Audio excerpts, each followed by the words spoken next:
November నెలలో 25వ తారీఖున ఏర్పాటు చేయబడినటువంటి ఈ వన్ డే బైబిల్ సెమినార్కి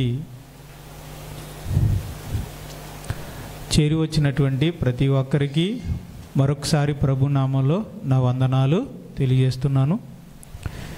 ఈరోజు ఈ విధంగా సెమినార్ని ఏర్పాటు చేసుకునే అవకాశాన్ని మనకి అనుగ్రహించి మనలందరినీ క్షేమంగా ఇక్కడికి సమకూర్చినటువంటి దేవాది దేవునికి, మన ప్రభు యేసుక్రీస్తు వారికి నా స్తుతులు, మనందరి పక్షాన స్తుతులు స్తోత్రాలు చెల్లిస్తున్నాను. మరి మీకు పాంప్లెట్లో ప్రకటించినట్టుగా ఈరోజు బైబిల్ చరిత్ర యొక్క సంక్షిప్త వివరణ అనేది వివరించబడుతుంది. అందరూ జాగ్రత్తగా వినాల్సిందిగా కోరుతున్నాను. దేవుని వాక్యం మీద, ఆ చరిత్ర మీద పెట్టాలని కోరుతున్నాను. సో ముందుగా మనం బైబిల్ని ప్రారంభించినప్పుడు దేవుడు ఆదిలో 6 దినాలు సృష్టిని చేయడం మనం చూస్తాం. మొదటి దినాన వెలుగును, రెండవ దినాన ఆకాశమును సముద్రాన్ని, మూడవ దినాన చెట్లను, రకరకాల చెట్లను మొక్కలను, నాలుగో దినాన సూర్య చంద్రులు నక్షత్రాలను, ఐదో దినాన ఆకాశంలో ఎగిరే పక్షులను, సముద్రములో జీవించే చేపలను ఆయన సృజించారు. ఆరో దినాన భూమి మీద జీవించే సకల జీవరాశులు, జంతువులు, సరీసృపాలు అన్నీ కూడా, పాకేవి, నడిచేవి, చిన్ని చిన్ని పురుగులు అన్నీ కూడా సృష్టించడం, నేల మట్టి నుంచి సృష్టించడం జరిగింది.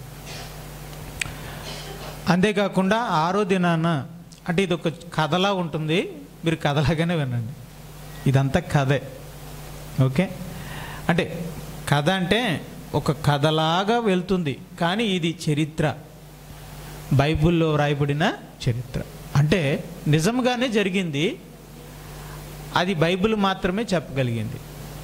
మరి మా సోషల్ పుస్తకాల్లో లేదండి అంటే అప్పటి చరిత్ర అనేది రాయడానికి మనుషులు రాయలేదు, తెలియదు కదా వాళ్ళకి నాగరికత. అందుకే దేవుడు ఆ జరిగినదంతా మోషేకి బయలుపరిచి ఆ విషయాన్ని రాయించాడు. రాసేటప్పటికి, అది జరిగేటప్పటికి మనిషి ఉన్నాడా, దేవుడు ఉన్నాడా? ఇవన్నీ జరిగేటప్పటికి మనుషులు ఉన్నారా, దేవుడు ఉన్నాడా? దేవుడే ఉన్నాడు. కాబట్టి దేవుడే మోషేతో చెప్పి ఇవన్నీ రాయించాడు. ఇవన్నీ ఎలా జరిగినాయో ఆయా గ్రంథకర్తలకు, రచయితలకు, భక్తులకు ఆత్మ ప్రేరేపణ ద్వారా తెలియజేసి రాయించాడు. కాబట్టి ఈ చరిత్రను మనం ఒక కథలా వినడం అంతే. ఈరోజు మీరు ఒక కథలా బైబిల్ చరిత్రను వినబోతున్నారు. ఓకేనా? అంతే సింపుల్గా. ఆరో దినాన దేవుడు నేల మట్టు నుండి ఆదామును, అతని ప్రక్కటెముక నుండి ఒక స్త్రీని, అవ్వను సృజించడం జరిగింది. ఆదాము అవ్వలు ఆ రోజు పుట్టారు. కథలా ఉంటుంది కాబట్టి నిద్ర వచ్చే అవకాశాలు ఎక్కువ ఉంటాయి. కాబట్టి కొంచెం జాగ్రత్త చూసుకోండి. మీ విషయమే మీరు జాగ్రత్త పడుడి. మీకు నిద్ర వచ్చి మిస్ అయిపోతే నాకు సంబంధం లేదు, చరిత్ర మాత్రం ముందుకెళ్ళిపోతుంది. ఓకే, ఇలా ప్రారంభంలో దేవుడు 6 దినాలలో ఈ సృష్టిని చేయటం జరిగింది. దేవుడు ఏదైనా తోటలో, ఆ తర్వాత ఏదైనా తోటను ఆయన కలుగ చేసి తాను సృజించినటువంటి ఆదాము అవ్వలను ఆ ఏదేను వనంలో ప్రవేశపెట్టి అందులో నివసించమని చెప్పాడు. వారు అందులో ఉంటూ అక్కడున్న జంతువులకు, మొక్కలకు, మరి పక్షులకు పేర్లు పెడుతూ ఆ తోటను సేద్యం చేస్తూ వాళ్ళు జీవిస్తున్నారు. దేవుడు వారికి ఒక ఆజ్ఞ ఇచ్చాడు. ఆ తోట మధ్యలో ఉన్న ఒక చెట్టు ఫలాన్ని తినవద్దని చెప్పాడు. కానీ సాతాను చేత ప్రేరేపించబడిన ఒక సర్పము కుయుక్తిగా మాట్లాడడం వలన వాళ్ళిద్దరూ మోసపోయి తినవద్దన్నటువంటి ఆ పండును తినటం జరిగింది. దాంతో దేవునికి కోపం వచ్చింది. వారిని ఏదేను తోటలో నుంచి బయటికి పంపించేశాడు. మరలా తిరిగి వెనక్కి వెళ్ళకుండా ఆయన కేరూబు దేవదూతల్ని అగ్ని ఖడ్గములను కాపలాగా ఉంచాడు. కాబట్టి మానవులు ఇక తిరిగి వెనక్కి ఏదేను తోటలోకి వెళ్ళలేని పరిస్థితి. దాంతో ఆదాము అవ్వలు తూర్పు వైపుగా ఏదేను తోటలో నుంచి బయటికి గెంటివేయబడ్డారు. తలదించుకుంటూ బయటికి వెళ్ళిపోయారు. అలా వాళ్ళు భూలోకంలో తమ జీవితాన్ని ప్రారంభించారు. ఆ తర్వాత వాళ్ళకి 2 కుమారులు పుట్టారు, కయ్యేను, హేబేలు. కయ్యేను, హేబేలు సందర్భంలో కయ్యేను తన తమ్ముడైన హేబేల్ని చంపేస్తాడు. అంటే దేవుడు హేబేలు అర్పణను అంగీకరిస్తాడు, కయ్యేను యొక్క బలిని అంగీకరించడు. దాంతో కయ్యేనికి హేబేలు మీద కోపం వచ్చి హేబేల్ని చంపేస్తాడు. అక్కడితో హేబేలు చచ్చిపోతాడు. ఈ సందర్భం జరిగిన తర్వాత ఆదాముకి షేతు అనే కుమారుడు పుట్టాడు. హేబేలుకు ప్రతిగా ఎవరు పుట్టారు? షేతు. ఇక అక్కడి నుంచి ఆదాముకు అనేక మంది కుమారులు, కుమార్తెలు కలిగారు. వారి నుండి అనేక మంది జనాలు వచ్చారు. కానీ మనకి ఇక్కడ బైబిల్లో ఒక వంశవాళి మాత్రమే, ఆదాము నుండి వచ్చిన షేతు అనే ఒక కుమారుడి నుండి వచ్చిన వంశావళి మాత్రమే బైబిల్లో రాయబడింది.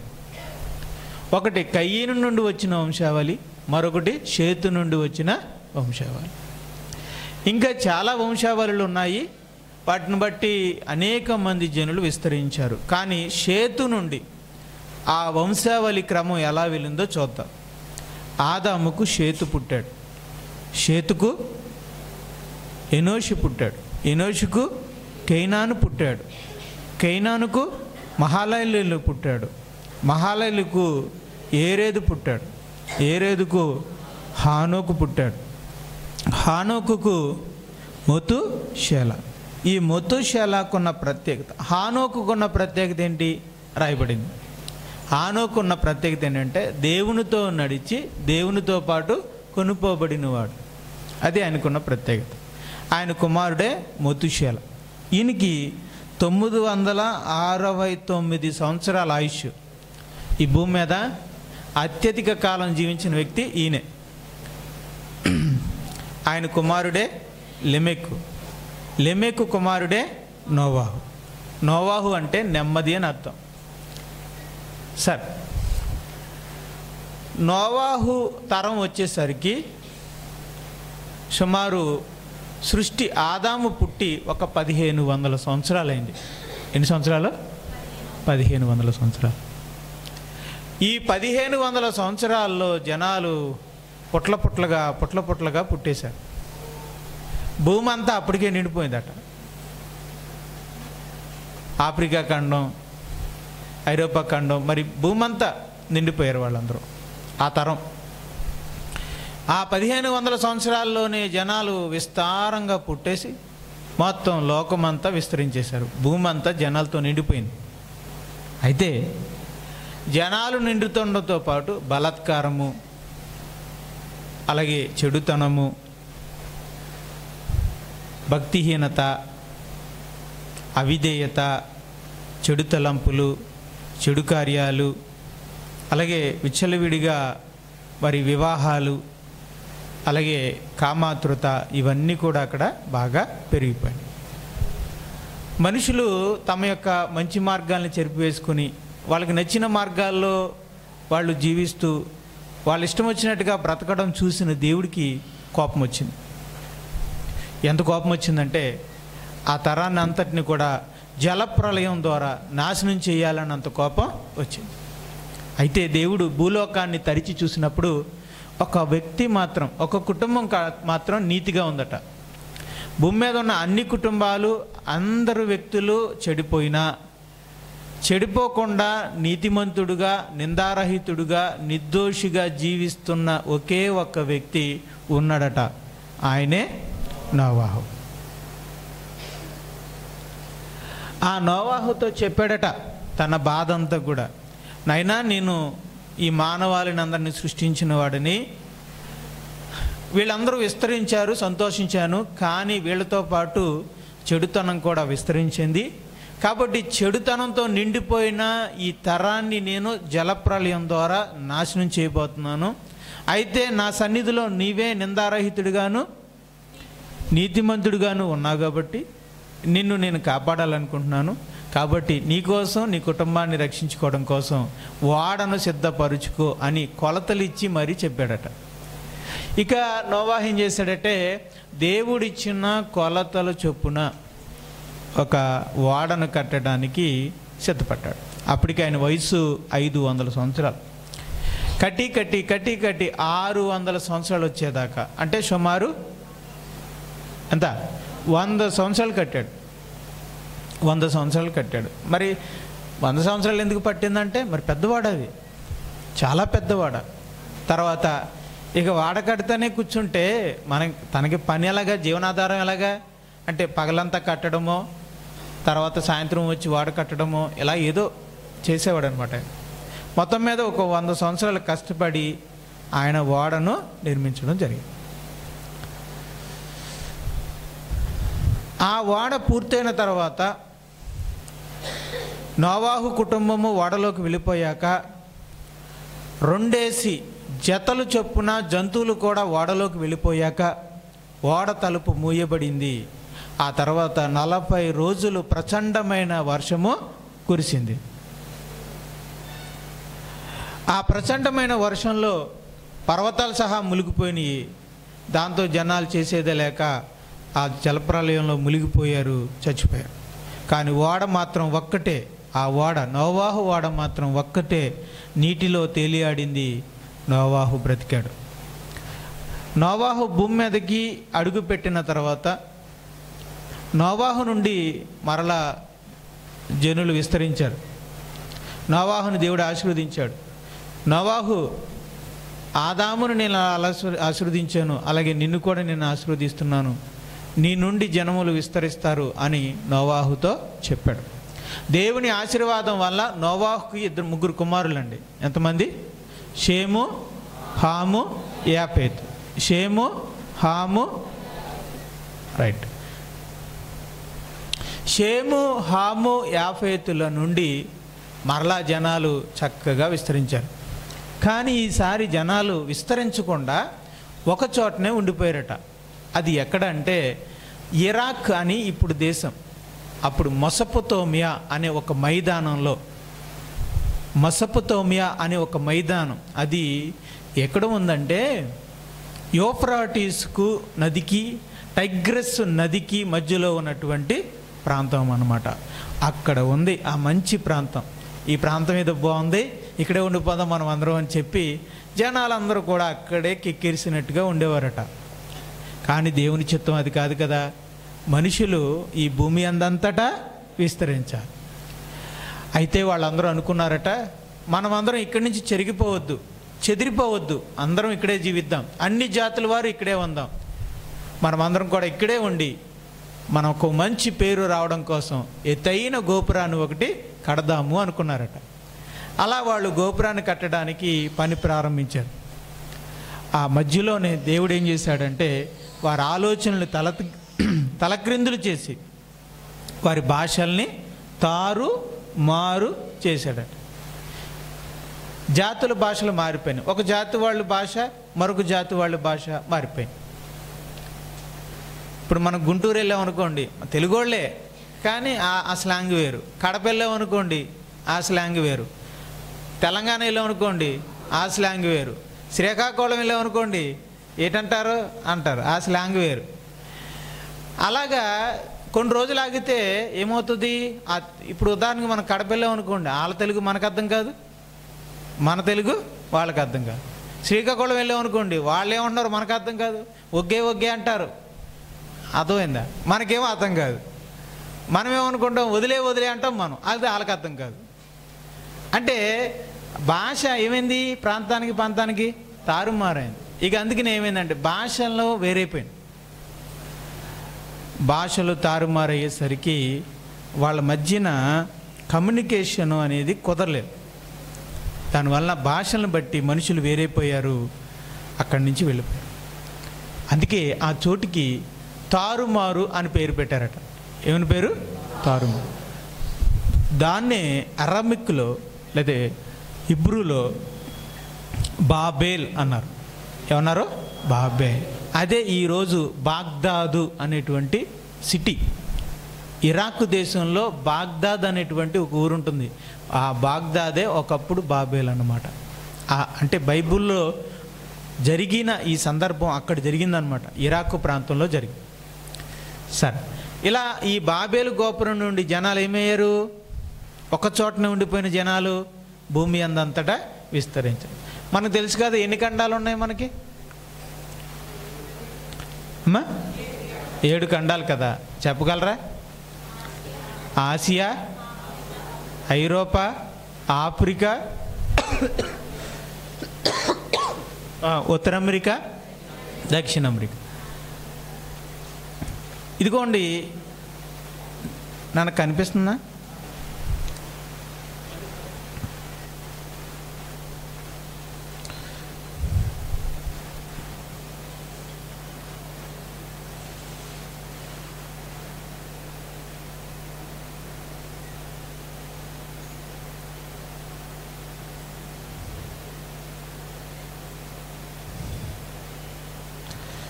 ఇదిగోండి, ఇక్కడ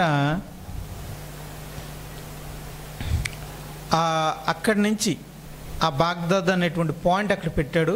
అక్కడి నుంచి జనులు 3 వైపులా విస్తరించారు. ఒకరు షేము వంశవారు ఆసియన్లుగా, యాఫేతు వంశవారు యూరోపియన్లుగా, అలాగే హాము వంశం వారు ఆఫ్రికన్లుగా విస్తరించారు.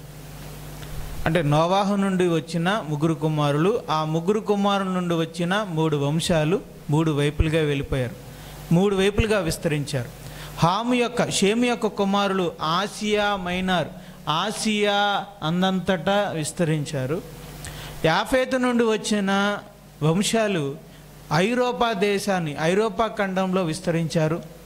మరి హాము వంశానికి చెందిన వాళ్ళు మరి ఆఫ్రికా ఖండాన్ని విస్తరించారు. ఇప్పుడు నేను మాట్లాడుతాను జాతిగానే. ఇప్పుడు దీన్ని బట్టి ఇటలీ వారు, గ్రీకు వారు ఏ వంశానికి చెందినవారు?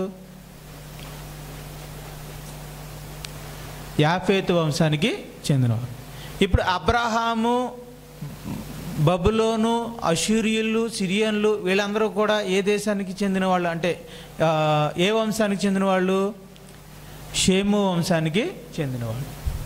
కనానీయులు, ఐగుప్తీయులు, తర్వాత షాబా దేశం అంటారు కదా, ఆ షాబా దేశంలో ఉన్నవారు, ఇథియోపియా అంటారు కదా, ఆ ఐథియోపియా అనే దేశానికి చెందిన వాళ్ళు, వీళ్ళందరూ కూడా ఏ వంశానికి చెందిన వాళ్ళు? హాము వంశానికి చెందినవాళ్ళు. ఇలా నోవాహు నుండి వచ్చినటువంటి ప్రజలు భూమి అందంతటా విస్తరించారు. ఇక ఇందులో ఎన్నో వంశాలు ఉన్నాయి, కానీ దేవుడు షేము వంశాన్ని మాత్రమే బైబిల్లో రాయించాడు. ఆ నోవాహు నుండి, షేము నుండి సంతానం ఎలా అభివృద్ధి చెందిందో అనేది రాస్తున్నాడు. చూడండి, నోవాహు నుండి మనం చూస్తే నోవాహుకు ఎవరు పుట్టారు? షేము మిస్ అయింది అక్కడ. షేము నుండి అర్పక్షదు నుండి షాలాహు నుండి ఏబేదు నుండి తర్వాత రయు, సేరూగు, తర్వాత నాహోరు, తేరాహు గారి కుమారుడే అబ్రహాం. 500 సంవత్సరాలు అయింది. ఈ అబ్రహాము వచ్చేసరికి ఎన్ని సంవత్సరాలు అయింది? 500. అంటే ఇప్పటికి భూమి పుట్టి ఆదాము పుట్టి ఎన్ని సంవత్సరాలు అవుతుంది? మరి అందుకే జాగ్రత్తగా వింటున్నారో లేదా అని ఇలాంటి క్వశ్చన్లు వేస్తాను అనమాట. ఇప్పుడు దీన్ని బట్టి చెప్పు. ఈనాడు నోవాహు పుట్టేసరికి ఎంతకాలం అయిందని చెప్పాను? 15. మరి ఇప్పుడు నోవాహు నుండి అబ్రహాంకి ఎన్ని సంవత్సరాలు అయిందన్నాను? ఇప్పుడు కలప చెప్పండి.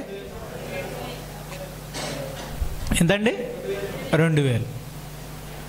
ఓకేనా? రైట్. కాబట్టి ఆదాము నుండి నోవాహుకి 15, నోవాహు నుండి అబ్రహాముకు 500. మొత్తం మీద ఆదాము నుండి అబ్రహాముకి ఎన్ని సంవత్సరాలు అయింది? 2000 సంవత్సరాలు. ఇవన్నీ కూడా సుమారు అండి, సంక్షిప్త చరిత్ర కాబట్టి చెప్తున్నాం. సంవత్సరాలతో సహా మరి ఖచ్చితంగా చెప్పాలి అంటే అది మనకి ఒక నెల రోజులు బైబిల్ స్టడీలో కూర్చుంటే వస్తాయి. సో ఓవర్లుక్గా చెప్తున్నాను, ఓవరాల్గా చెప్తున్నాను. కాబట్టి ఆదాము నుండి అబ్రహాముకు సుమారు 2000 సంవత్సరాలు అక్కడే అయిపోయింది. ఓకే. బైబిల్ చరిత్ర అంతా ఎంతో తెలుసా? 4000 సంవత్సరాలు. ఎన్ని సంవత్సరాలు? 4000 సంవత్సరాల్లో 2000 సంవత్సరాల చరిత్ర ఎక్కడికి అయిపోయింది? చూడండి, ఇన్ని అధ్యాయాలు అయ్యి ఆది కాండంలో అబ్రహాముది ఎన్నో అధ్యాయం? 13వ అధ్యాయమా?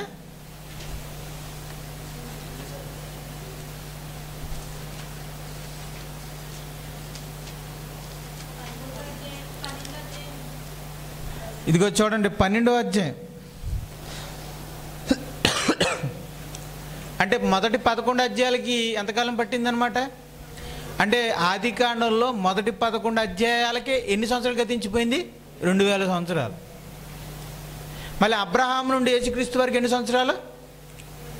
2000 సంవత్సరాలు. ఆ 2000 సంవత్సరాలకి ఎన్ని పుస్తకాలు ఉన్నాయి? 66 పుస్తకాలు ఉన్నాయి. సరే, మీకు ఒక పాయింట్ అర్థం కావాలి. జనాలు విస్తరిస్తున్నారు, ఓకే, కానీ ఎంతోమంది ఉన్నారు, ఓకే, కానీ దేవుని దృష్టి ఒక్క లైన్ మీద ఉంది. మీరు గమనించారు లేదు? ఆదాము నుండి కొనసాగుతున్న చరిత్రలో దేవుడు ఒక వంశావళిని మాత్రం, ఆయన దృష్టి ఒక వంశావళి మీద మాత్రం ఉంది. మీరు గమనిస్తున్నారా లేదా? ఆ తీగ మట్టుకు వదలట్లేదు ఆయన. ఆదాము నుండి ఎంతోమంది కుమారులు రావచ్చు, కానీ షేతు నుండి షేతు నుండి నోవాహు వచ్చాడు, నోవాహు నుండి ఎవరు వచ్చారు? అబ్రహాం వచ్చాడు. అంటే ఈ వంశావళిని తెగనివ్వకుండా చూసుకుంటున్నాడు దేవుడు, కొనసాగిస్తున్నాడు. ఎందుకనంటే ఈ వంశావళి కొనసాగుతూ ఎక్కడికి వెళ్ళింది? యేసుక్రీస్తు వారి దగ్గరికి వెళ్ళింది. అంటే దేవుడు ఈ బైబిల్ చరిత్రనంతా కూడా ఆయన నడిపించాడు. అది ఎక్కడికి నడిపించాడంటే యేసుక్రీస్తు వారి యొద్దకు. Okay, right. అది ఎలా నడిపించాడు అనేది ఇప్పుడు మనం చూస్తున్నాం. ఇప్పటిదాకా మనం ఈ కథలో ఎక్కడ దాకా వచ్చాం? మనం ఈ చరిత్రలో అబ్రహాం దాకా వచ్చాం.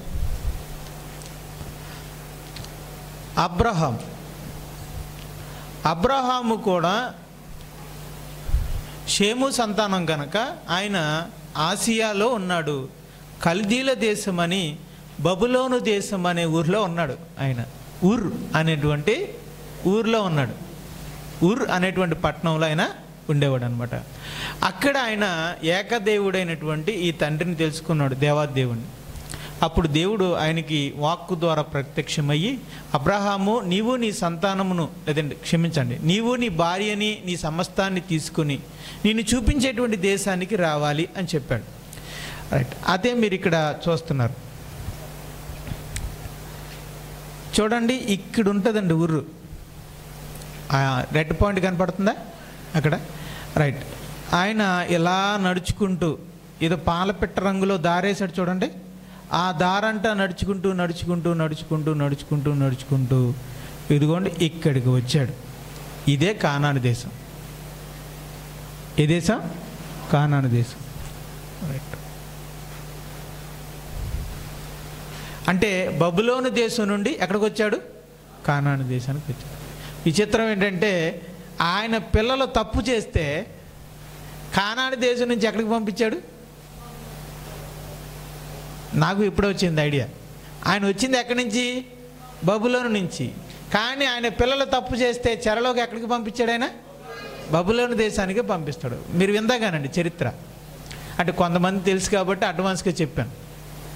ఇప్పుడు ముందుకెళ్తే మీకు అర్థమవుతుంది నేను చెప్పిన మాట ఏంటో. సరే, ఇలాగా బబులోన్లో మంచి ఆస్తి సంపాదించుకుని తన తాను బతుకుతున్న అబ్రహాము నువ్వు ఇక్కడ ఉండడానికి వీల్లేదు, నేను చూపించే దేశానికి రావాలి అని చెప్తే అబ్రహాము యావదాస్తిని మూటగట్టుకుని తన భార్యను మూటగట్టుకుని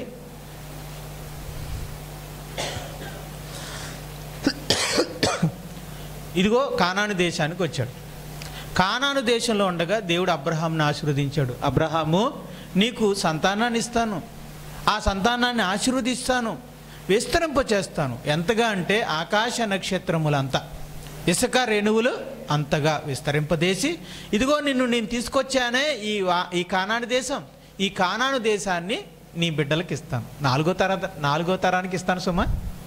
నీ 4వ తరానికి అంటే నీ కొడుకు మనవడు కొడుకులకి నేను ఈ యొక్క వాగ్దాన దేశాన్ని, నేను వాగ్దానం చేసిన ఈ కానాను దేశాన్ని ఇస్తాను అబ్రహాము అని చెప్పాడు. అబ్రహాము చాలా అమాయకంగా దేవుణ్ణి చూసి, సరే తండ్రి, నాకు ఇంకా పిల్లలే లేరు అంటున్నావు, పిల్లలే నాకు లేరు, నాకు పిల్లలు పుడతారంటున్నారు, వాళ్ళు ఒక దేశం అయిపోతానంటున్నావు, వాళ్ళకి ఈ దేశాన్ని అంతా ఇస్తానంటున్నావు, నమ్మలేకపోతున్నాను అని సందేహపడ్డాడు. కానీ ఇప్పుడు పిల్లలే లేనోడికి ఇవన్నీ చెప్పారనుకోండి, ఎలా ఉంటుంది? ఊహ బాగానే ఉంటుంది, కానీ నిజమవుతుందా లేదా అని సందేహం ఉంటుందా లేదా? సందేహం ఆయనకి వచ్చింది. కానీ ఆయన ఏమని నమ్మాడో తెలుసా? దేవుడు సర్వశక్తిమంతుడు అని నమ్మి, దేవునికి సమస్తమును సాధ్యమే అని నమ్మి అలా ఊరకనే ఉన్నాడు. అలా ఊరకనే ఉన్నప్పుడు 75 సంవత్సరాల వయసులో ఉన్నప్పుడు వచ్చాడు ఆయన. 100 సంవత్సరాల వయసులో అంటే 25 సంవత్సరాల తర్వాత దేవుడు మరి షారా ద్వారా ఎవరినిచ్చాడు? ఇస్సాకుని ఇచ్చాడు. అలాగే దేవుడు ఇస్సాకుని ఇచ్చాడు. రైట్. ఇస్సాకు పెరిగి పెద్దవాడయ్యాడు. ఆమెకు మరి అబ్రహాము గారి బంధువురాలు, అన్నగారి యొక్క సంతానమై ఉన్నటువంటి రెబ్కా అనే ఒక అందమైన అమ్మాయిని, చక్కని అమ్మాయిని ఇచ్చి ఇస్సాకుకు పెళ్లి చేశారు. ఆ స్టోరీ మనం వింటాం చక్కగా. ఆ పెళ్ళి రెబ్కాకు ఇస్సాకు మధ్య జరిగినటువంటి ఆ వివాహ సందర్భాన్ని మనం చూసినప్పుడు నిజంగా చాలా బాగుంటుంది. దైవ చిత్తానుసారముగా వివాహం అనేది ఎలా జరుగుతుంది అనేది ఇక్కడ మనం చూస్తాం. సో అబ్రహాము ఇప్పుడు ఇస్సాకు రెబ్కాని దేవుడు ఆశీర్వదించి వారికి 2 పిల్లల్ని ఇచ్చాడు. వారే ఏసావు, యాకోబు.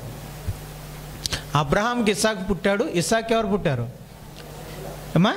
యాకోబు యాషావు 2 పుట్టారు. 2 సంతానం. పెద్దోడేమో బాణాలు పట్టుకున్నాడు కదా, చిన్నోడేమో కుండలు పట్టుకున్నాడు. అంటే పెద్దోడేమో వేటకెళ్ళేవాడు, చిన్నోడేమో ఇంట్లో అమ్మకు పనిచేసేవాడు. మొత్తానికి చిన్న కుమారుడైన యాకోబు తన తండ్రి అయిన ఇస్సాకు దగ్గర ఆశీర్వాదాలని పొందుకున్నాడు.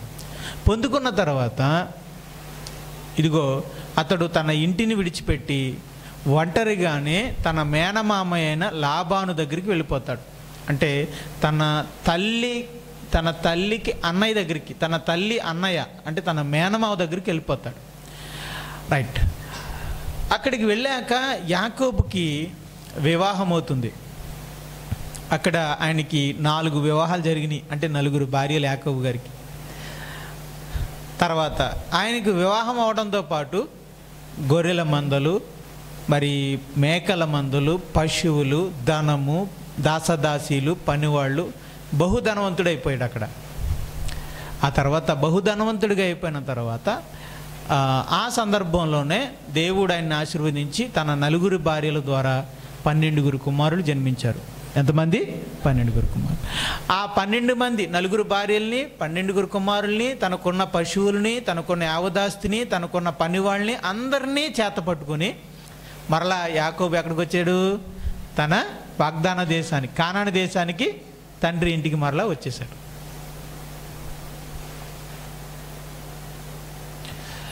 ఇదే యాకోబుకు పుట్టింది 12 కుమారులు. ఇక్కడ మనం యాకోబు గారికి పుట్టిన 12 కుమారుల గురించి చెప్పుకుందాం. 1 రైట్. ఈ సందర్భంలో యాకోబు గారికి ఎంతమంది పుట్టారు కుమారులు? 12 మంది కుమారులు పుట్టారు. వాళ్ళ పేర్లు ఏంటంటే రూబేను, షిమ్యోను, లేవి, యోదా, దాను, నఫ్తలి, గాదు, ఆషేరు, ఇస్సాకారు, జబులూను, యోసేపు, బెన్యామీను అంటారు, ఇంగ్లీష్లో బెంజమిన్ అంటారు చూసారా. మొత్తం మీద 12 మంది కుమారులు.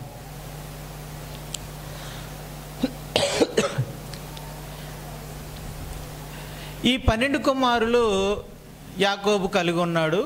ఈ యావదాస్తినంతా ఆ 12 మంది పిల్లలు చూసుకునేవారు. వారికి పైన యాకోబు ఉండేవాడు. సరే, ఈ 12 మంది కుమారుల్లో 10 మంది కొడుకులకి యోసేపు అనే కుమారుడి మీద అసూయ పెరిగింది, ద్వేషం పెంచుకున్నారు. ఆ అన్నలు ఏం చేశారంటే యోసేపు మీద ద్వేషం పెంచుకుని, కోపం పెంచుకుని అతన్ని కొట్టి, అతన్ని మనుషులు కొనుక్కొని అమ్మి వేసే వ్యాపారులకు అమ్మేశారు. కొంత వెండికి ఖరీదు చేసి మనుషులు కొనుక్కునే వాళ్ళకి అమ్మేశారు. అమ్మేస్తే వాళ్ళు యోసేపును కొనుక్కొని తీసుకువెళ్ళి ఐగుప్తులో అమ్మేశారు. ఎక్కడ అమ్మేశారు? యాకోబు గారుకున్న 12 కుమారుల్లో యోసేపు అనే కుమారుణ్ణి వాళ్ళ అన్నలు ద్వేషించి అమ్మేస్తే ఆ కొనుక్కున్న వాళ్ళు తీసుకెళ్ళి ఎక్కడమ్మారు? ఐగుప్తులో అమ్మారు. అక్కడ ఒక రాజుగారు ఉద్యోగస్తుడు పోతీఫర్ అనే ఒక వ్యక్తి ఉంటే ఆయనకి అమ్మేశారు. ఎక్కువ ధరకు వస్తే అమ్మేశారు. మరి ఇదేంటిది, చేపలను కొనుక్కుని అమ్మటం మనకు తెలుసు, కానీ ఆ రోజుల్లో ఏముండే అనమాట, మనుషులు కొనుక్కోవడం, అమ్ముకోవడం, అలా ఉండేదన్నమాట వ్యాపారం. ఓకేనా? ఇప్పుడు కొల్లేరులో చేపలు బాగా దొరుకుతాయి. ఇక్కడ తక్కువ 100 రూపాయలు కేజీ 100 కొనుక్కొని ఏ బేవారమో లేకపోతే ఏ కైకులూరో లేకపోతే ఏ ఏలూరో తీసుకెళ్ళి ఎంతకు అమ్ముకుంటారు? దూరంగా తీసుకెళ్ళి 200కో 150కో అమ్ముకుంటారు. అలాగే చేపల్ని ఇక్కడ తక్కువ ధర కొనుక్కొని దూరంగా వెళ్ళి ఎక్కువగా అమ్ముకున్నట్టుగా ఒకప్పుడు మనుషులను కూడా కొనుక్కొని అమ్మేవారు అన్నమాట. సరే, ఇలా మొత్తం మీద యోసేపు ఎక్కడికి చేరాడు? ఎంటలేదైతే మీరు ఐగుప్తుకి చేరాడు. అక్కడ ఐగుప్తుకి చేరేసప్పటికి ఆయనకి 17 సంవత్సరాలు. రైట్, ఆయన 30 సంవత్సరాల వయసుకు వచ్చేసరికి ఆయన ఆ దేశానికి ఒక దేశాధిపతిగా మారాడు. ఒక బానిసగా వెళ్ళిన యోసేపుని దేవుడు ఏం చేశాడంటే ఆశీర్వదించి అతన్ని ఆ దేశానికే అధిపతిగా మార్చాడు. మొత్తం మీద అన్నలు వచ్చి యోసేపుకు సాష్టాంగ నమస్కారం చేసేలాగా దేవుడు చేశాడు. ఆ చరిత్ర మనకి జరుగుతుంది, మరి అంత వివరంగా చెప్పలేం కదా. మొత్తానికి అన్నలు తాము చేసిన తప్పును తెలుసుకొని తమ్ముడికి సాగిలిపడి నమస్కారం చేసి క్షమాపణలు చెప్పారు. యోసేపు వాళ్ళని మనస్ఫూర్తిగా క్షమించి కానానులో ఉన్నటువంటి తన వాళ్ళందరినీ కూడా ఐగుప్తు దేశానికి తీసుకొచ్చాడు. ఇలాగా యాకోబు వంశము కానాను దేశం నుండి ఎక్కడికి వచ్చారు? ఐగుప్తు దేశకు వచ్చారు. ఎందుకంటే ఆ కాలంలో 7 సంవత్సరాల కరువు వచ్చిందట. ఎంత కఠోరమైన కరువు అంటే మరి పశువులకి మేత లేదట, మనుషులకి అన్నం లేదట, భోజనం లేదట, అంత కరువు వచ్చింది. ఆ కరువు సమయంలో యోసేపు వాళ్ళని ఐగుప్తుకి తీసుకువెళ్ళి, మరి ఆ దేశానికి ఆయన అధిపతి కదా కాబట్టి ఆ దేశానికి తీసుకువెళ్ళి వాళ్ళని పోషించాడట. ఎన్ని సంవత్సరాలు? 7 సంవత్సరాల కరువు కాలం కోసం అని పోషించడానికి తీసుకెళ్ళాడు.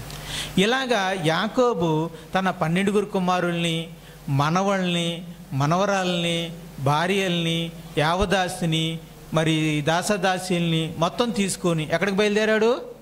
ఐగుప్తు దేశానికి వెళ్ళాడు. తన చిన్న కుమారుడు యోసేపు పిలిస్తే వెళ్ళిపోయాడు అనమాట. అప్పుడు ఎంతమంది వెళ్ళారో తెలుసా? మగవాళ్ళు 70 మంది. ఎంతమంది వెళ్ళారు? 70 మంది. స్త్రీలు కాకుండా పురుషులు మాత్రం 70 మంది వెళ్ళారు. అంటే యాకోబు గారు కొడుకులు, ఆ కొడుకులకు పుట్టిన కొడుకులు మొత్తం కలిపి 70 మంది మగపిల్లలు, మగవాళ్ళు ఐగుప్తు దేశానికి వెళ్ళారు. వెళ్ళాక ఏం జరిగిందంటే 70 మందిగా ఉన్న ఇశ్రాయేలీలు గోషేను అనే ప్రాంతంలో, ఐగుప్తు దేశంలో గోషేను అనే ప్రాంతంలో నివసించారు. అక్కడ వాళ్ళు 70 మంది మగవాళ్ళు కాస్త 6 లక్షల మంది మగవాళ్ళు అయిపోయారు. ఎన్ని సంవత్సరాలు? 400 సంవత్సరాలు. చెప్పండి, ఎన్ని సంవత్సరాలు? అంటే యాకోబు గారి కుటుంబం ఐగుప్తు దేశంలో ఎన్ని సంవత్సరాలు ఉంది? 400 సంవత్సరాలు. ఈ 400 సంవత్సరాలలో 70 మంది పురుషులు కాస్త ఎంతమంది అయ్యారు? 6 లక్షల మంది పురుషులు అయ్యారు. అంటే ఎంతగా దేవుడు వారిని ఆశీర్వదించాడంటే వారి సంతానం పుట్టలుగా విస్తరించి 6 లక్షల మంది పురుషులు. మరి స్త్రీలు పిల్లలు వీళ్ళందరిని లెక్క వేసుకుంటే సుమారుగా ఒక 20 లక్షల మంది ఉండొచ్చు అని కొంతమంది అంచనా. అంతమంది అయిపోయారు. ఎంతమందిని చూసేసరికి ఆ దేశానికి రాజు ఫరో అంటారండి, ఆయనకి అసూయ పుట్టింది, భయం పుట్టింది, స్వార్థం కూడా వచ్చింది. ఎలా అంటారా? ఆయనకున్న భయం ఏంటంటే, అసూయ ఏంటంటారా? తన ప్రజల కంటే వాళ్ళు బాగా విస్తరిస్తున్నారు.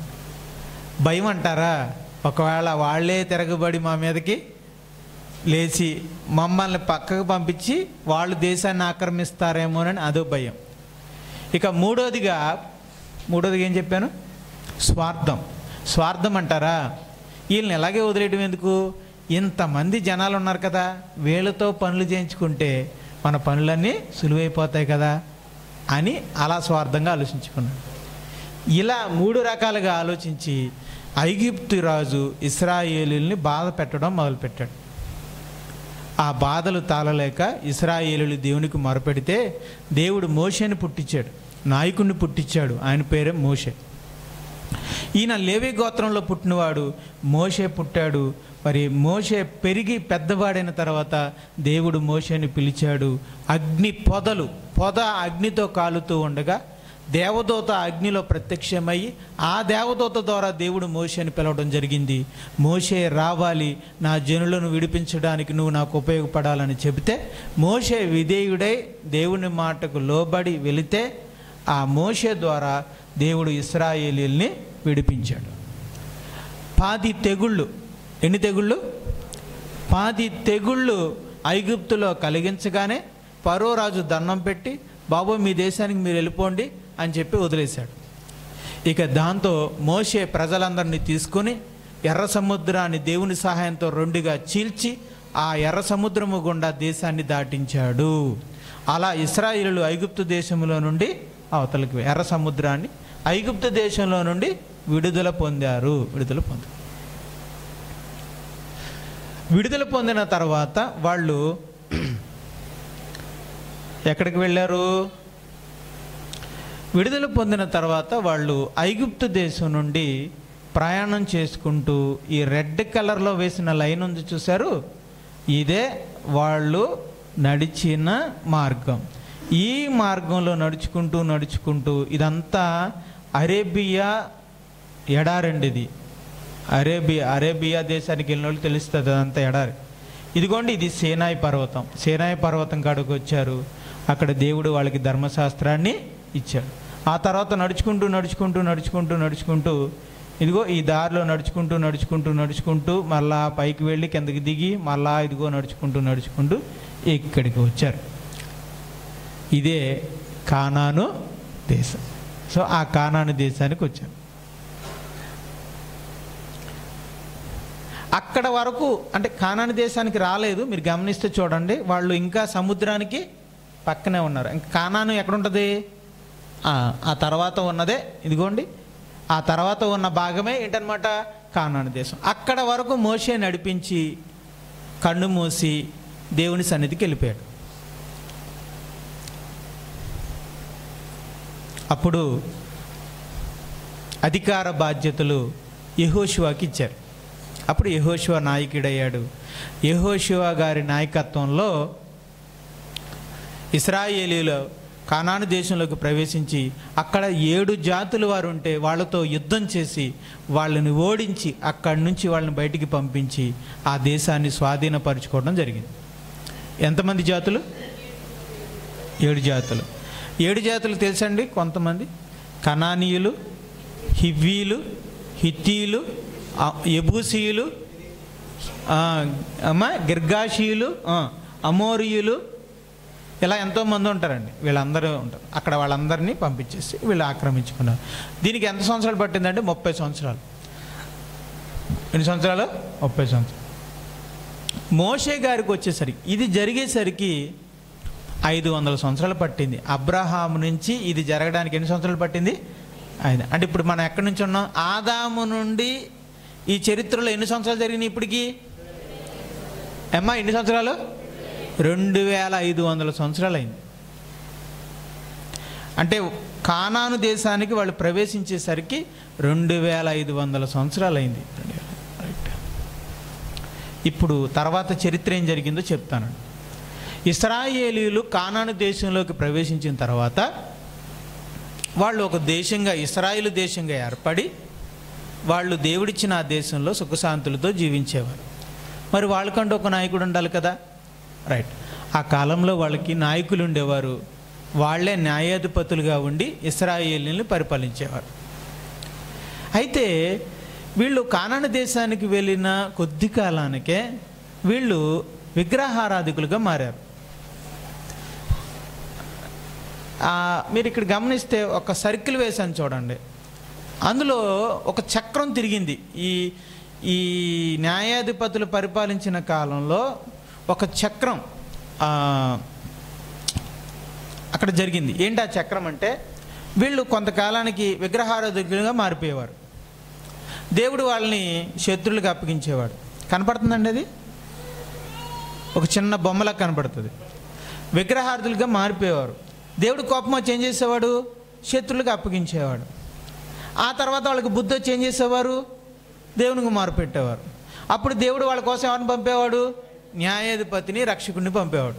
ఆ న్యాయాధిపతి వచ్చి ఏం చేసేవాడు? వాళ్ళ శత్రువుల నుంచి వాళ్ళని విడిపించి వాళ్ళకి నెమ్మది కలిగించేవాడు. కొంతకాలం పరిపాలించేవాడు.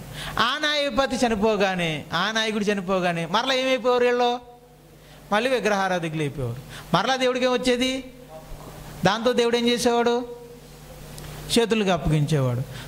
శత్రువులకు అప్పగిస్తే వాళ్ళు ఏం చేస్తారు? చితగా చేసేసేవారు. ఇక దాంతో వాళ్ళు ఏం చేసేవారు? దేవుడా అని మొరపెట్టుకునేవారు. అప్పుడు దేవుడు మళ్ళీ ఏం చేసేవాడు? ఇంకొక న్యాయాధిపతిని పంపించేవాడు. ఆయన వచ్చి ఏం చేసేవాడు? వాళ్ళని కాపాడేవాడు. దాంతో వాళ్ళకి ఏమొచ్చేది? నెమ్మది వచ్చేది. ఈ నెమ్మది ఎంతకాలం ఉండేది? ఆ న్యాయాధిపతి బతుకున్నంతకాలం ఉండేది. ఆ తర్వాత ఆయన చచ్చిపోగానే మళ్ళీ ఇలాడికి వెళ్ళేవారు, మళ్ళీ విగ్రహారాధనకి వెళ్ళేవారు. అలాగా దేవుణ్ణి విసిగించారు, వాళ్ళు తెప్పలు పడ్డారు. ఇది జరిగింది. ఇలా ఎంతమంది న్యాయాధిపతులను దేవుడు పంపించాడంటే చూడండి. ఫస్ట్ ఒత్నీయేలు, యెహూదు, షంగరు, దెబోరా, గిద్యోను, అబీమెలెకు, తోలా, యాయీరు, యెఫ్తా, ఇబ్సాను, ఏలోను, అబ్దోను, సంసోను, ఏలి, షమీ. ఇంతమంది న్యాయాధిపతులు వస్తారన్నమాట. కొంతమంది 10 సంవత్సరాలు, కొంతమంది 40 సంవత్సరాలు, కొంతమంది 20 సంవత్సరాలు ఇలా పరిపాలించారు. ఇందులో మీకు బాగా తెలిసిన వ్యక్తులు ఉంటారు కదా, ఎవరండి? గిద్యోను, యెఫ్తా, సంసోను. చివరి ఆయన ఉన్నాడు చూడండి, ఆయన బాగా తెలుస్తుంది మీకు, సమూయేలు. బాగా గుర్తుంటుంది మీకు సమూయేలు. ఈ 4 న్యాయాధిపతులు మనకు బాగా గుర్తు. కానీ ఇక్కడ చాలామంది ఉన్నారు. ఎంతమంది ఉన్నారు? 1, 2, 3, 4, 5, 6, 7, 8, 9, 10, 11, 12, 13, 14, 15 మంది. 15 మంది న్యాయాధిపతులు వచ్చారు. అంటే దాన్ని బట్టే మీరు అర్థం చేసుకోవాలి వీళ్ళు ఎన్నిసార్లు తప్పిపోయారు. చెప్పాలి, ఎన్నిసార్లు తప్పిపోయారు? 15 సార్లు తప్పిపోతే దేవుడు 15 సార్లు వాళ్ళకి న్యాయాధిపతిని పంపించి సరైన మార్గంలోకి తీసుకొచ్చారు. అంతే. కానాను దేశంలోకి వచ్చాక ఇశ్రాయేలు ప్రజలు తిన్నంగా లేరు. దేవుని త్రోవని విడిచిపెట్టి విగ్రహారాధన వైపుకు వెళ్ళిపోతూ వెళ్ళిపోయి దేవునికి కోపాన్ని కలిగించేవారు. దేవుడు వారిని మరలా శిక్షించి దండించి సరైన మార్గంలోకి తన దగ్గరికి రప్పించుకుంటూ ఉండేవాడు. ఇది జరిగింది. సరే, ఇలా న్యాయాధిపతులు పరిపాలించాక, ఇలా ఒక్కొక్కరు పరిపాలన అయిపోయాక సమూయేలు పరిపాలన వచ్చింది. సమూయేలు పరిపాలన వచ్చాక ఇశ్రాయేలీయులు అన్నారు, అలా కాదు, మాకు నాయకులు వద్దు కానీ రాజు కావాలి, మాకు ఒక రాజును పెట్టు. అన్ని దేశాలకి రాజు ఉన్నాడు కానీ మన దేశానికే రాజు లేడు అని. అప్పుడు సమూయేలు చెప్పాడు, మీకు అసలు జ్ఞానం ఉందా? మనకి రాజు ఎవరు? దేవుడే అని అంటే, లేదు మనిషిగా ఒక రాజు మాకు కావాలి అని అడిగాడు. అప్పుడు గ్రీకులు పరిపాలించారు, రోమన్లు పరిపాలించారు. ఎన్ని సంవత్సరాలు? 400. ఆ సంవత్సరాలు పరిపాలించారు. రైట్. ఈ 400 సంవత్సరాల తర్వాత యేసుక్రీస్తు వారు పుట్టారు, లోకరక్షకుడు పుట్టాడు. ఆయన బాప్తిసం పొందారు, ఆత్మతో నింపబడ్డారు, ఆయన పరిచర్య చేశారు, చివరిగా శిలువ మీద ప్రాణం పెట్టారు, మృతుల్లోంచి తిరిగి లేచారు, పరలోకానికి వెళ్ళి దేవుని కుడిపార్శాన ఆసీనుడయ్యాడు. ఆయన ఎంతమందిని ఏర్పరచుకున్నాడు? 12 మందిని. ఆ 12 మంది మీదకి పెంతెకోస్తు దినాన ఏమొచ్చింది? పరిశుద్ధాత్ముడు వచ్చి వాళ్ళలో నింపబడ్డాడు. దాంతో వాళ్ళు శక్తి నొంది వాళ్ళు సువార్త పరిచర్య చేశారు. దాంతో యెరూషలేములో ఏర్పడింది? సంఘం ఏర్పడింది. ఆ తర్వాత వాళ్ళు స్టెఫను హత్య వలన వాళ్ళు బయటకు వెళ్ళిపోయారు. వెళ్ళిపోయి ఎక్కడ పరిచర్య చేశారు? గలిలయ, యోదయ, గలిలయ, సమరయ ప్రాంతాలలో సువార్త ప్రకటించారు. దాంతో సంఘము 3 ప్రాంతాలకి విస్తరించింది. అలాగే మనం సువార్తికుడైన ఫిలిప్పు యొక్క పరిచర్యను మనం చూస్తాం. ఆ తర్వాత సౌలు అనే యువకుడు మారడం చూస్తాం. అతడు పౌలు అని పిలువబడతాడు. అతడు అన్ని దేశాలకి సువార్తను తీసుకువెళ్ళాడు. అందులో మొదటిగా గలిలయ ప్రాంతానికి వెళ్ళి సువార్తను ప్రకటించాడు. ఆ తర్వాత రెండోసారిగా ఆయన మాసిదోనియా, అకయ అనే ప్రాంతాలకు వెళ్ళి సువార్తను ప్రకటించాడు. మరి మూడవసారి ఆయన ఆసియా అనే ప్రాంతంలో, ఖండం కాదండి, ఆసియా అనే ప్రాంతంలో ఎఫెసు పట్టణంలో కూడా సువార్తను ప్రకటించడం మనం చూసాం. ఆ తర్వాత ఆయన బంధించబడ్డాడు, రోమా పట్టణానికి వెళ్ళాడు, రోమాలో కూడా సాక్ష్యం ఇచ్చాడు, హతసాక్షి అయ్యాడు. చివరిగా బైబిల్ ఏం చెప్తుందంటే యేసుక్రీస్తు త్వరలో రాబోతున్నాడు. ఇప్పుడున్న ఆకాశం, ఇప్పుడున్న భూమి గతించును, కొత్త ఆకాశం, కొత్త భూమి వచ్చును. చివరిగా బైబిల్ ఏముంటుందంటే ఆత్మయు పెండ్లి కుమార్తెయు ఏమంటుంది? రమ్ము, ఇదిగో నేను త్వరగా వచ్చుచున్నానని ప్రభు అంటున్నాడు. భూమి మీద ఉన్న ఆత్మ ఏముంటుంది? ప్రభు ఎక్కడున్నాడు? పైన ఉన్నాడు. ఆత్మ ఎక్కడుంది? భూమి మీద ఉంది. పైన ఉన్న ప్రభు ఏమంటున్నాడు? నేను త్వరగా వచ్చేస్తున్నాను అంటున్నాడు. కింద ఉన్న ఆత్మ కూడా ఏముంటుంది? అయితే రండి అంటుంది. మరి పెండ్లి కుమార్తె కూడా ఏముంటుంది? రమ్ము అని అంటుంది. ఆ పెండ్లి కుమార్తె ఎవరో తెలుసా? నువ్వే. మరి నువ్వు సిద్ధంగా ఉన్నావా? రమ్ము అని ఈ క్షణంలో మీరు అనగలరా? పరిశుద్ధాత్ముడు అంటున్నాడట, రమ్ము రా యేసయ్యా అంటున్నాడట. ఇప్పుడు మరణాత అంటారు చూసారు చాలామంది. ఆ మాటకు అర్థం అదే. మరణాత అంటే యేసు ప్రభువా రమ్ము అని అర్థం. ఈ నిజంగా మరణాత చెప్పేవాళ్ళు చాలామందికి అసలు సిద్ధపాటే లేదు. ఏదో పిలవడానికి పిలుస్తారు తప్ప, అలానే అందరికీ లేదని నేను అన్నండి. రైట్. ఆ మాటకు అర్థమైతే అది మరణాత అంటే యేసు ప్రభువా రా అని. మరి ఆత్మ చెప్పగలుగుతున్నాడు, మీరు చెప్పగలరా? చెప్పగలిగే స్థితిలో మీరున్నారా? కొత్త ఆకాశం, కొత్త భూమిలో ప్రవేశించగలిగే పరిస్థితిలో మీ ఆత్మీయ జీవితం, మీ రక్షణ అనేది ఉందా? మీ రక్షణ సరిగ్గా పొందారా? ఆ రక్షణ మీరు జాగ్రత్తగా కాపాడుకుంటున్నారా లేదో చూసుకోండి. ధైర్యంగా ఉండాలి, నిశ్చయిత కలిగి ఉండాలి. చివరిగా ఒక మాట చెప్పి ముగిస్తాను. ఈ బైబిల్ చరిత్రలో దేవుడు అనేక మందిని చూశాడు, తన సంకల్పాన్ని నెరవేర్చుకుంటూ వచ్చాడు. ఇందులో నోవాహులాగా విధేయులు ఉన్నారు, అబ్రహాములాగా విధేయులు ఉన్నారు, దావీదులాగా విధేయులు ఉన్నారు, అలాగే ఏశావులాగా అవిధేయులు ఉన్నారు, ఫరోలాగా వ్యతిరేకించేవాళ్ళు ఉన్నారు, సౌలులాగా నిరాశపరిచిన వాళ్ళు ఉన్నారు. కానీ గొప్ప విషయం ఏంటంటే దేవుడు తన సంకల్పాన్ని ఆపలేదు. దాన్ని ఏం చేశాడు? సమస్తము సమకూడి జరిగించుచూ వెళ్ళాడు. తన సంకల్పాన్ని నెరవేర్చుకుంటూ వెళ్ళాడు. క్రీస్తుని లోకానికి తీసుకొచ్చాడు. ఆయన్ని శిలువ మీద బలిగా అర్పించి లోకానికి రక్షణ, విమోచన అనుగ్రహించాడు. అంటే నేను చెప్పేది ఏంటంటే దేవుడు ఎన్ని జరిగినా ఏం జరిగినా తన సంకల్పాన్ని నడిపించుకుంటూ వెళ్తాడు. కానీ ఆ సంకల్పంలో నువ్వు ఎలా ఉన్నావు? అబ్రహాములాగా విధేయుడిగా ఆయన సంకల్పాన్ని ముందుకు తీసుకువెళ్ళే వ్యక్తిగా ఉన్నావా? లేకపోతే ఏశావులాగా, లేకపోతే ఫరోలాగా దాన్ని వ్యతిరేకించేవాడిగా నువ్వు ఉన్నావా? అది చూసుకోవాలి. నీ జీవితంలో దేవుని సంకల్పం నెరవేరుతూ ఉందా, లేకపోతే అది నెరవేరటం లేదా? నువ్వు దేవుని సంకల్పానికి అనుకూలంగా ఉన్నావా లేదా? బాప్తిస్మిచ్చే యోహాను గురించి చెప్పలేదు కానండి, ఆయన గురించి రాయబడిన మాట ఏంటో తెలుసా? నేను ఎందుకు వచ్చానో తెలుసా? ప్రభు మార్గాన్ని సరళం చేయడం. దేవుని సంకల్పం మీ జీవితంలో నెరవేరడానికి మీరు ప్రభు మార్గాన్ని సరళం చేస్తున్నారా?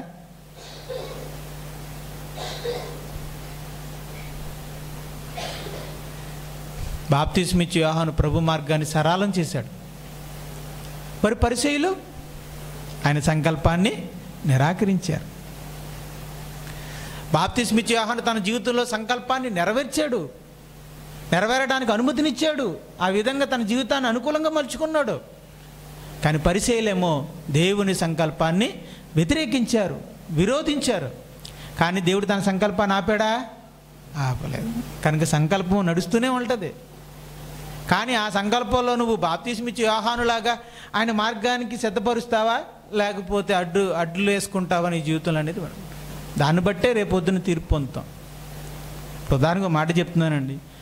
ఒక విశ్వాసి అయిన పురుషుడే ఉన్నాడు, యువకుడే ఉన్నాడు. తనకు పెళ్లి చేసుకునే వయసే వచ్చింది. తన సంకల్ప ప్రకారంగా దేవుని సంకల్పానికి ఎలా రోడ్డు వేసుకోవాలంటే, విశ్వాసి అయిన భార్య నాకు రావాలి అని కోరుకుంటే ఆయన జీవితంలో దేవుని సంకల్పం నెరవేరుతుంది. అనుకూలంగా ఉన్నాడని అర్థం. నాకు అందమైన భార్య కావాలి, విశ్వాసి అయినా కాకపోయినా పర్వాలేదేమో, కానీ అందము, చందము, చదువు, డబ్బు ఈ 4 ఉన్న వ్యక్తి నాకు కావాలి అని అనుకుంటున్నాడు అంటే ఆయన జీవితంలో దేవుని సంకల్పం నెరవేరదు. అతను ఆటంకంగా ఉన్నాడు. అతను అందం అనే మోహంలోను, సౌందర్యం అనేటువంటి వ్యామోహంలోను, చదువు, డబ్బు కావాలని వ్యామోహంలోను తాను ఉన్నాడు కనుక అవే మనకు ముఖ్యం అనుకున్నాడు కనుక ఆయన జీవితంలో దేవుని సంకల్పం నెరవేరదు. అతను దేవుని సంకల్పానికి విధేయుడుగా ఉన్నాడా, వ్యతిరేకంగా ఉన్నాడా? వ్యతిరేకంగా ఉన్నాడు. ఇప్పుడు మీ జీవితంలో మీరు దేవుని సంకల్పం, నెరవేరుతున్న దేవుని సంకల్పానికి అనుకూలంగా ఉన్నారా, వ్యతిరేకంగా ఉన్నారో చూసుకోండి. దానికి చేసేదల్లా ఏం లేదు. నోవాహులాగా సరెండర్ అవడమే. ఏంటి ప్రభా నీ చిత్తం ఏంటి? నా వివాహ విషయంలో నీ చిత్తం ఏంటి ప్రభా? అందచందాలని చూసుకోను, ఎలా ఏ అమ్మాయిని చేసుకోమంటావు, ఏ అబ్బాయిని చేసుకోమంటావు, అలా అప్పగించేయడమే. ఏం చదువు చదవమంటావు, ఏ ఉద్యోగం చేయమంటావు, ఏ చదువులోకి వెళ్ళమంటావు, ప్రభా మనం ఏ ఊరిలో ఉండమంటావు, ఎలాంటి ఇంట్లో ఉండమంటావు, ఏం మీరు చెప్పండి, మీరేమంటారో, మీరు ఏ విధంగా నడిపిస్తే నేను ఆ విధంగా వెళ్తాను అని మనల్ని మనం దేవునికి అప్పగించుకోవడం. విధేయులుగా, ఇంకో మాట చెప్తాను, విధేయులుగా ఉన్న వారిలో కూడా కొంతమంది తప్పులు చేశారా లేదా అండి? విధేయులుగా ఉన్న వాళ్ళు అనుకున్న వాళ్ళు కూడా ఏం చేశారు? అప్పుడప్పుడు పొరపాట్లు చేశారు. అందులో అబ్రహాం తీసుకుంటే ఆగరమ్మను పెళ్లి చేసుకుని తప్పు చేయలేదు, తిప్పలు పడలేదు. కానీ దేవుడు తన సంకల్పాన్ని అక్కడతో దేవుని సంకల్పం ఆగిపోయిందా? అయినా సరే దేవుడి సంకల్పాన్ని నడిపించాడా లేదా? అంటే విశ్వాసులు అప్పుడప్పుడు తొంటరి పనులు చేసినా, చిన్ని మిస్టేక్లు చేసినా దేవుడు వాటి గుండా కూడా తన సంకల్పాన్ని నెరవేరుస్తాడు. ఎప్పుడో తెలుసా? విశ్వాసి తన తప్పు తాను తెలుసుకుని తప్పు అయిపోయింది ప్రభువా అని ఎప్పటికప్పుడు క్షమాపణలు చెబుతూ ఉంటే అప్పుడు ఆటంకాలలో కూడా, అవిధేయతల్లో కూడా ముందుకు తీసుకెళ్తాడు. దావీదు కూడా మధ్యలో తప్పులు చేశాడు, కానీ ఆ ఆటంకాల్లో కూడా దేవుడు దావీదు జీవితంలో దేవుని సంకల్పాన్ని నడిపించాడు. ఎందుకనంటే నువ్వు తప్పు చేశావు దావీదు అన్నప్పుడు, అవును ప్రభువా నేను తప్పు చేశాను అని కన్నీరు మున్నీరుగా ఏడ్చి పశ్చాత్తాపడ్డాడు. కాబట్టి కనుక విశ్వాస జీవితంలో మనం ఎల్లప్పుడూ దేవుని సంకల్పానికి అనుకూలంగా ఉండలేం. కొన్ని సమయాల్లో మన స్వార్థమో, లేకపోతే ఒక్కోసారి మనం అహంకారానికో, లేకపోతే ఏ దురుద్దేశంతోనో మనం ముందుకెళ్ళిపోతాం. దేవుని చిత్తం ఇది తెలుసు, అయినా సరే అందమైన అమ్మాయి అని చెప్పి చేసేసుకుంటారు. ఫర్ ఎగ్జాంపుల్ చెప్తున్నానండి, ఇది తెలుసు దేవుని విశ్వాసాలు చేసుకోవాలని, కానీ అందం ఉంది కదా అని చేసేసుకుంటాడు. ఆ తర్వాత తిప్పలు పడతాడు. అప్పుడు ప్రభు దగ్గరికి వచ్చి, ప్రభువా నువ్వు అప్పుడే చెప్పావు, నేను వినలేదు, దాన్ని క్షమించి ప్రభువా అని అంటే, అప్పుడు ఆ వ్యక్తి నుండి కూడా తన జీవితాన్ని, తన సంకల్పాన్ని ఏం చేస్తాడు? కొంతమంది విశ్వాసులు దురుద్దేశంతోనో, స్వార్థంతోనో అప్పుడప్పుడు కొన్ని మిస్టేక్లు చేస్తూ ఉంటారు. కానీ ఆ మిస్టేకులను కూడా దేవుడు ఏం చేస్తాడు? అనుకూలమైనవిగా తన సంకల్పంగా దేవుడు మార్చుకోగలడు. కాబట్టి దేన్ని బట్టి తప్పులు జరిగినప్పుడు నిరాశపడకండి, కానీ పశ్చాత్తాపడండి. దేవుడు కీడును కూడా చెప్పండి మేలుగా మార్చుతాడు. ఎప్పుడు మారుస్తాడు? కీడు విషయమే మనం పశ్చాత్తాపడితే ఆ కీడును కూడా ఏం చేస్తాడు? మేలుగా మారుస్తాడు. అంత గొప్ప దేవుడు. మనమందరం కూడా నమ్మి బాప్తీసం పొంది దేవుని సంకల్పంలో ఉన్నాం. ఆ సంకల్పానికి అనుకూలంగా మనం జీవిద్దాం. తప్పులు జరుగుతున్నాయా? పశ్చాత్తాపడదాం. వాటిని కూడా దేవుడు మేలుకరంగా మార్చి దేవుని సంకల్పాన్ని మన జీవితంలో ముందుకు తీసుకువెళ్తాడు ఆయన. దేని విషయంలో నిరాశపడకండి.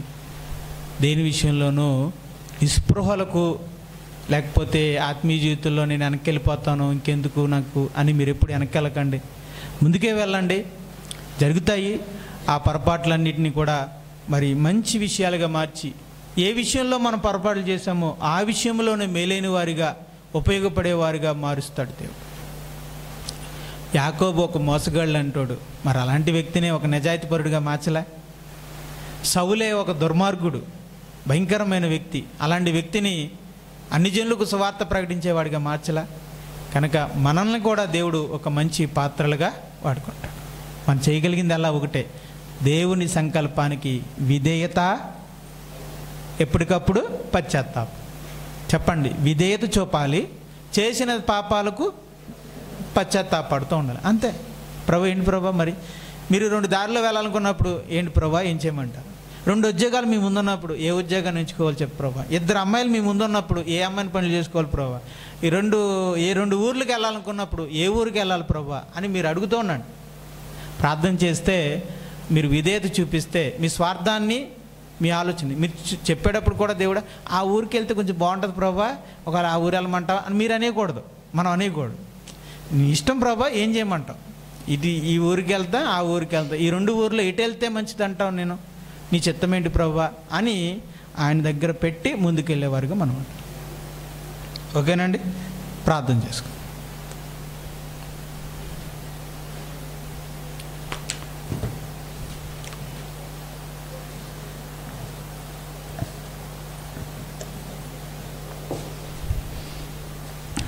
లెక్కకూడదు నాన్న, ప్రార్థన చేసేటప్పుడు లెక్క వెళ్ళకూడదు. ప్రార్థనకి వెళ్ళగా నువ్వు వచ్చి వెనక్కి పిల్లలు